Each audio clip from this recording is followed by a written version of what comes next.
Dhaka college সহ ৭ কলেজের শিক্ষার্থীদের সঙ্গে ঢাকা বিশ্ববিদ্যালয় শিক্ষার্থীদের সংঘাতের দায় নিয়ে ঢাকা বিশ্ববিদ্যালয় প্রশাসনকে ক্ষমা প্রার্থনা এবং প্রো ভিসি মামুন আহমেদের পদত্যাগ সহ বেশ কয়েকটি দাবি জানিয়েছে ৭ কলেজের শিক্ষার্থীরা।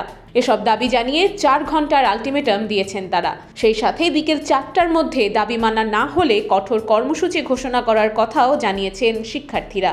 সোমবার দুপুর ১২টায় ঢাকা কলেজ প্রাঙ্গণে ঢাকা বিশ্ববিদ্যালয়ের শিক্ষার্থীদের সঙ্গে সংঘর্ষের ঘটনার পর ঢাকা অবরোধ কর্মসূচি এবং নিজেদের অবস্থান নিয়ে কথা বলেন ৭ কলেজের শিক্ষার্থীরা।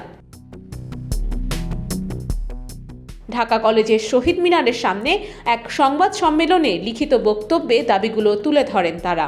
সংবাদ সম্মেলনে ৬ দফা দাবি পড়ে শোনান ৭ কলেজের শিক্ষার্থীদের একজন প্রতিনিধি। এ সময় ইডেন কলেজের শিক্ষার্থী সুমাইয়া আক্তার বলেন, ঢাকা বিশ্ববিদ্যালয়ের অনেকেই এই আন্দোলনকে প্রশ্নবিদ্ধ করতে চেয়েছে, আমরা তাদের বিচার চাই।